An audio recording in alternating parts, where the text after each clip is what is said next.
Vì số không ai mong ổn đó kia bà ngày nay nhung miên video mấy tại tuần nắng ca một bình chuyện này tha đã biện chuyện tam online để luôn ấy nhé nè đã bay có mọi bóng ổn trên IP về đi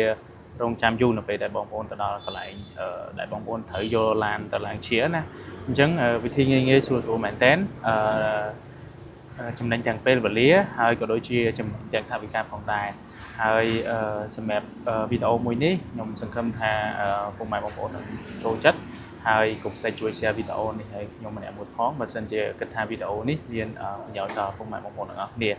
bạn chẳng là mọi bóng ôn từng từng rong chăm chú từ tam đàn video cho nhung ní vì đặc biệt đại dương một bình bịa hơi dương thử phương ấy bắt to tiết bắt to bây giờ một bên bịa rồi hơi bóng ổn á bà ta bà chia từ 4 cứ bóng ổn còn để cho tới căn website techinspections.mpwt.gov.kh nút viên đồng hai tây bản đi xem mẹ bóng ổn đã toàn bàn bạc cát bóng ổn bạc cát cho chung mùi tới hay xem mẹ nhóm bàn cho chung mùi hai nhóm bàn bạc cát account rồi hai trắng nhóm còn là cho lấy tu sáp hay nâng password cứ nhóm ai với cảដំណើរការបានហើយបងប្អូនបាទហើយនេះគឺជាផ្ទាំងបន្ទាប់ពីយើង login ចូលអញ្ចឹងក្នុងហ្នឹងវាមានបាទកន្លែងដែលមានពាក្យថាដាក់ពាក្យអញ្ចឹងកន្លែងដាក់ពាក្យបន្ទាប់មកបងប្អូនគ្រាន់តែចូលទៅរើសប្រភេទសាក់លេខឧទាហរណ៍ថាសាក់លេខភ្នំពេញបាទយើងរើសភ្នំពេញមកហើយយើងលាក់លេខយើងប៉ុន្មានបាទ2បាទនេះឧទាហរណ៍របស់ខ្ញុំចាក់ស្ដែងគឺ 2BU បាទសាក់លេខគឺ9042បងប្អូនបាទហើយបន្តមកទៀតចំណុចខាងក្រោមហ្នឹងគឺបងប្អូនគ្រាន់តែបញ្ចូល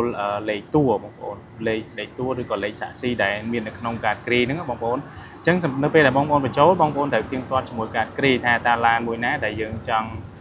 បំពេញពាក្យដាក់ចូលទៅក្នុងហ្នឹងអញ្ចឹងបងប្អូនអាចមើលទៅលើកាតគ្រីរបស់យើងបានអញ្ចឹងនៅហ្នឹងគឺគេដាក់លេខតួអញ្ចឹងនៅពេលដែលបងប្អូនមាន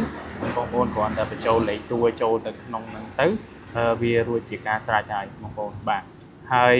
បន្ទាប់ពីយើងដាក់បំពេញលេខតួរួចហើយបងប្អូនហើយផ្នែកខាងក្រោមគឺជាឈ្មោះម្ចាស់កម្មសិទ្ធិអញ្ចឹងសម្រាប់ឈ្មោះម្ចាស់កម្មសិទ្ធិគឺគេបញ្ចូលជាភាសាអង់គ្លេសបងប្អូនអញ្ចឹងភាសាខ្មែរអត់ស្គាល់ទេអញ្ចឹងគេនឹងបញ្ចូលជាភាសាអង់គ្លេសបន្តមកទៀតយើងធ្វើការបំពេញទៅលើថ្ងៃខែដែលបានចេញបានដំបូងណាហើយសម្រាប់ថ្ងៃខែនឹងផងដែរបងប្អូនអាចទៅមើលកាតគ្រីនៅក្រោម QR code បងប្អូននឹងមើលឃើញថ្ងៃខែដែលគេបានធ្វើកាតគ្រីហ្នឹងបងប្អូនបាទហើយបន្ទាប់ពីយើងពេញហើយយើងគ្រាន់តែចុចទៅលើពាក្យថាទៀងទាត់បាទអញ្ចឹងរឿងយើងរងចាំមួយផ្លែទៅគឺវានឹងលោតទាំងបង្ហាញមួយទៀតនៅខាងក្រោមបងប្អូនគាត់ scroll ចុះខាងក្រោមមកវានឹងបង្ហាញព័ត៌មានឲ្យបងប្អូនឃើញបាទដូចជាព័ត៌មានឈ្មោះលេខទូរស័ព្ទអាស័យដ្ឋានថ្ងៃចេញបានហើយនឹងក៏ដូចជាប្រភេទស្លាកលេខផងដែរបងប្អូនហើយនៅខាងក្រោមគឺនិយាយអំពីព័ត៌មានយានជំនិះបាទមានប្រភេទកាមេរីបាទ hybrid អីហ្នឹងហើយស្លាកលេខអីហ្នឹងបងប្អូនហើយអានេះដោយសារឡាននេះគឺផុតសុពលភាពជាក់ស្ដែងអញ្ចឹងក៏វាបង្ហាញអាហ្នឹងដែរបាទសម្រាប់យឺជាក់ស្ដែងគឺ57ថ្ងៃប៉ុន្តែគ្រាន់តែគេពិន័យតែ27ថ្ងៃទេបងប្អូនអញ្ចឹងសរុបប្រាក់គេពិន័យគឺ13500រៀលបងប្អូនអញ្ចឹងបន្ទាប់ពីហ្នឹងហើយយើងគ្រាន់តែបញ្ចូលអានេះកន្លែងនេះគឺយើងចូលបានពី1គេដាក់បានសម្គាល់យានជំនិះអញ្ចឹងសម្រាប់បានសម្គាល់យានជំនិះបងប្អូនអាចទៅយកនៅ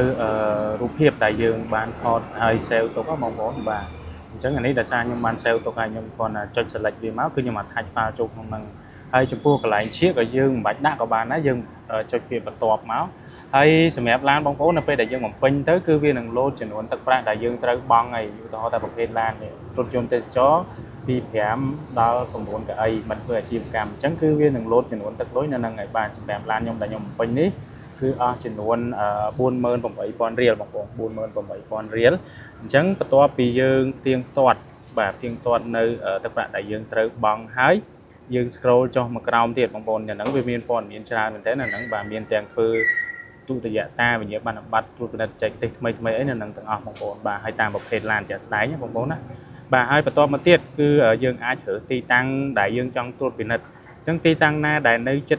ផ្ទះពុកម៉ែបងប្អូនទាំងអស់គ្នាបងប្អូនអាចធ្វើការ select យកទៅមួយណាក៏បានដែរមានចកាដូងមានរិស័យកែវបាទមាននឹងនិយាយទៅគ្រប់ខេត្តក្រុងតែម្ដងពុកម៉ែបងប្អូនបាទតែសេអនុសៀមរាបកញ្ចេះអីហ្នឹងអញ្ចឹងបងប្អូនអាចរើសយកមួយណាក៏បានដែរ ហើយសម្រាប់ខ្ញុំធ្វើនេះគឺខ្ញុំធ្វើនៅខាងភ្នំពេញបងប្អូននៅក្នុងភ្នំពេញអញ្ចឹងនៅម្ដុំផ្លូវហាណូយបាទអញ្ចឹងខ្ញុំកំពុងតែស្វែងរកកន្លែងហាណូយបងប្អូននេះបាទភ្នំពេញហាណូយសម្រាប់ដែរអញ្ចឹងយើងរើសទីតាំងដែលយើងចង់ទៅជាទៅបន្ទាប់មកយើងដាក់ថ្ងៃឧទាហរណ៍ថាយើងចង់ទៅថ្ងៃណាអញ្ចឹងទៅថ្ងៃខ្ញុំថ្ងៃ20អញ្ចឹងខ្ញុំដាក់ថ្ងៃ20ទៅបន្ទាប់មកខ្ញុំចុចលើពាក្យថាដាក់ពាក្យបាទអញ្ចឹងបន្ទាប់ពីលោតពាក្យដាក់ពាក្យគឺវានឹងលោតផ្ទាំងមួយទៀតបង្ហាញបាទបង្ហាញដើម្បីឲ្យយើងបញ្ជាក់ថាព័ត៌មានដែលយើងបានបញ្ចូលហ្នឹងគឺត្រឹមត្រូវរួចអស់ហើយនៅអញ្ចឹងនៅពេលដែលយើងត្រួតពិនិត្យមើលហើយវាត្រឹមត្រូវអស់ហើយបាទទាំងចំនួនទឹកលុយទាំងទីតាំងទាំងការបច្ឆេទទាំងព័ត៌មានឡានអីហ្នឹងបងប្អូនអាចចុចពាក្យបន្ទាប់មកគឺយល់ព្រមបងប្អូនបាទចុចពាក្យយល់ព្រមគឺវានឹងលោតទៅផ្ទាំងបង្ហាញមួយទៀតបាទអញ្ចឹងនៅកន្លែងនេះបាទកន្លែងនេះគឺវានឹងចេញជាវិក័យប័ត្របងប្អូននេះនៅពេលដែលខ្ញុំបំពេញហើយគឺយើងវានឹងលោតផ្ទៃបង្ហាញបែបនេះវិក័យប័ត្រនេះគឺយើងអាចមើលបានក្នុងនេះវាមានចំនួនទឹកប្រាក់ដែលយើងត្រូវបង់ឧទាហរណ៍ថាតម្លៃដែលខ្ញុំត្រូវធ្វើជាហ្នឹងគឺ48000រៀលហើយតម្លៃគេផាកពិន័យហ្នឹងគឺ13500រៀលអញ្ចឹងសរុបទាំងអស់ដែលខ្ញុំត្រូវបង់គឺ61500រៀលបាទហើយខាងក្រោមនេះគឺជាព័ត៌មានឡានដែលខ្ញុំបានបំពេញមុនហ្នឹងដែលខ្ញុំបង្ហាញជូនពុកម៉ែបងប្អូនទាំងអស់គ្នាបាទហើយបន្តមកទៀតបងប្អូនក៏ចុចលើពាក្យបន្ទាប់មកចុចលើពាក្យថាទាញយកបាទគឺទាញយកហ្នឹងគឺទាញយកវិក័យប័ត្រដែលយើងបានបំពេញមិញបងប្អូននេះបាទហើយនៅពេលដែលបងប្អូនទាញយកវិក័យប័ត្រហ្នឹងហើយគឺវានឹងបង្ហាញបាទក្នុងហ្នឹងវាមានលេខប្រតិបត្តិការមាន model មានអីព័ត៌មានដូចខ្ញុំបញ្ជាក់ខាងដើមអញ្ចឹងបងប្អូនគ្រាន់តែបង់លុយអញ្ចឹងបងប្អូនប្រើប្រាស់ធនាគារមួយណាបងប្អូនប្រើមួយហ្នឹងទៅបាទតែចំពោះខ្ញុំប្រើធនាគារ ABA អញ្ចឹងគ្រាន់តែយើងទូទាត់តាម ABA អញ្ចឹងពេលយើងទូទាត់នៅ ABA យើងអាចជ្រើសរើសមុខងារសេវាសាធារណៈទៅហើយយើងបញ្ចូលលេខប្រតិបត្តិការក្នុងហ្នឹងគឺវានឹងលោតបង្ហាញចំនួនទឹកលុយដែលយើងត្រូវបង់សម្រាប់ការឈៀកបំពេញពាក្យឈៀកហើយនឹងសេវាចំនួនទឹកប្រាក់ដែលយើងត្រូវបង់ហ្នឹងហើយបងប្អូនអញ្ចឹងបន្ទាប់ពីហ្នឹងហើយបងប្អូនគ្រាន់តែធ្វើការ print នៅចំនួនទឹកប្រាក់ដែលបងប្អូនបានទូទាត់ទៅតាម ABA ហ្នឹងបងប្អូន print ចេញមកបាទហើយភ្ជាប់ជាមួយនឹងវិក័យប័ត្រដែលខ្ញុំបង្ហាញមុនហ្នឹងហើយមួយទៀតគឺបងប្អូនត្រូវតែ copy បាទ copy កាតគ្រីបាទ copy កាតគ្រីហើយភ្ជាប់ជាមួយនឹងស្លឹកឈៀកចាស់បាទស្លឹកឈៀកចាស់នៅពេលដែលបងប្អូនទៅដល់កន្លែងឈៀកគឺបងប្អូនមិនបាច់ចាំទៅធ្វើសេវាឯកសារធ្វើអីម្ដងទៀតទេបងប្អូនគ្រាន់តែថាបងប្អូនរៀបចំឯកសារមួយសេតរួចហើយបងប្អូនគ្រាន់តែទៅដល់ទីតាំងបងប្អូនជិះចូលកន្លែងឈៀកយកតែម្ដងបាទអញ្ចឹងងាយស្រួលមែនតើអញ្ចឹងបងប្អូនអត់ចាំបាច់ចំណាយពេលយូរទេគ្រាន់តែទៅដល់កន្លែងឈៀកគឺជិះចូលកន្លែងឈៀកតែម្ដងបងប្អូនបាទអញ្ចឹងបានខ្ញុំនិយាយថាចំណេញទាំងពេលវេលាក៏ដូចជាចំណេញទាំងថវិកាផងដែរបាទអញ្ចឹងសម្រាប់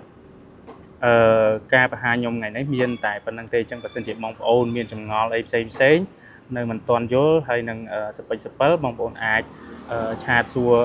ឬក៏ comment សួរនៅក្រោមវីដេអូនេះបានផងដែរបងប្អូនណាហើយខ្ញុំរីករាយនឹងធ្វើការឆ្លើយតបជូនពុកម៉ែបងប្អូនទាំងអស់គ្នាបើសិនជាមានចម្ងល់ណាមួយដែលខ្ញុំអាច